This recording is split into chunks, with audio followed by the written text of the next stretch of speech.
Most people spend their lives responding to every insult, every opinion, every barking dog.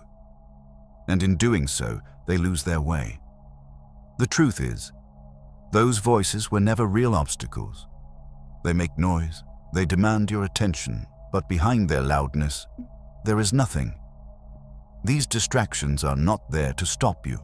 They are there to be seen through. Their only power is the power you give them by listening. The mystics knew this well. That's why they said, "Let the dogs bark." The caravan moves on. If your life is filled with noise, criticism, doubt, gossip, fear, it's time to stop turning your head. Because the more you look at them, the more you lose sight of your path. If you keep trying to answer every insult, to explain yourself, to make the world understand, you won't reach truth. You'll only delay your own becoming. In this video, we explore the fearless wisdom of the Qalandariyya, Sufi travelers who walked through fire and shame without stopping, because their direction was clear and no barking could shake it. In the journey of becoming your highest self, the version of you that is one with the source, not separate, not afraid, you will encounter barking. These aren't just people, they are patterns. Every time you rise, every time you align more deeply with your inner knowing, something from the old world tries to pull you back. It can be the voice of your past. It can be family, culture, even old habits that bark inside you like loyal guards of the prison you've outgrown. These barking voices say, "That dream is too big for you. Who do you think you are? Stay safe, stay normal, stay small." But here's the truth the mystics knew. These voices are not enemies. They are tests. They are the friction needed to awaken your strength. They rise so you can walk through them. Because this journey you're on, the real journey, is not towards something outside of you. It's a return to your original self, the part of you that never left the divine. The barking wants you to believe you are separate, weak, and broken. But the path is walked only by those who remember. I am not separate. I'm not what they say. I'm what the source made me. Whole, aligned, awake. That's why the mystic path teaches, let the dogs bark. The caravan moves on, because your highest self doesn't answer to noise. It walks in the rhythm of truth toward the real you. There are souls who walk this earth untouched by the noise of the world. They don't stop when mocked.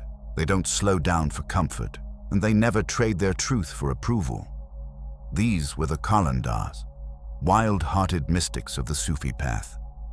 They broke the rules not for rebellion, but for remembrance. They wore no masks. They feared no judgment.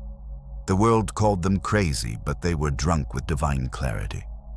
Their entire life was a walking meditation, not toward society's rewards, but toward the real. When people laughed at them, they smiled. When society rejected them, they walked on. Because to them, barking was proof they were moving. The louder the world barked, the clearer the call of God became. They taught us, don't answer every voice, don't bend to fear, don't trade the eternal for the temporary. The Qalandar doesn't fight the dogs, he doesn't throw stones, he walks. Because the caravan is not just a journey across land. It is the soul returning to its source, and no barking can stop that. The first thing you must remember is this: you are unstoppable. When the divine places a vision in your heart, when it reveals the higher version of you, no opinion, no fear, no voice on this earth has the power to stop that unfolding. But the world, it will try. Because your movement shakes the illusions it depends on. Your light threatens every false structure built on fear, conformity, and silence. And so it barks. It barks to distract you. It barks to confuse you. It barks to make you believe you're not enough. And in today's world, the barking is louder than ever. It comes from the glowing screen in your hand, from critics who don't know your heart, from fears disguised as logic, from your own mind, repeating doubts you never agreed to. But the rule remains the same. Don't stop walking. If you try to silence every critic, you'll lose your silence. If you try to explain yourself to everyone, you'll forget who you are. The journey of the soul is not about convincing the world. It's about remembering your direction. You're not here to be understood. You're here to become. The Qalandar knew this. That's why he didn't turn toward the noise. He turned inward, toward the presence that never barked, only guided. That's why the Sufi path teaches, the heart that listens to God cannot be shaken by man. So how do you walk like a Qalandar in today's world? When voices rise, pause before reacting. Ask yourself, is this helping my soul grow? If not, let it pass. Let it bark. Let it echo behind you. Some will misunderstand your silence.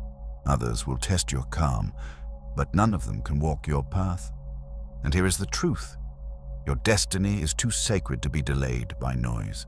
The caravan moves not with speed, but with certainty, with remembrance, with presence.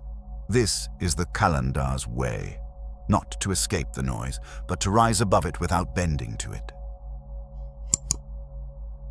So the next time the barking gets loud, the next time they misunderstand you, mock you, test you, remember this.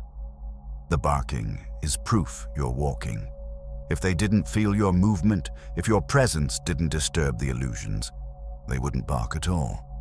But your light is real, your becoming is sacred, and your silence is stronger than their noise. Walk like a Qalandar. Move with the rhythm of the real. Don't argue, don't explain, just walk. Let the dogs bark. The caravan moves on. And if this message found you in a moment of struggle, it wasn't random. The real is always calling you back to the path. Subscribe to Mind Club for more teachings like this, to keep your soul awake and your path clear. Walk on. The divine walks with you.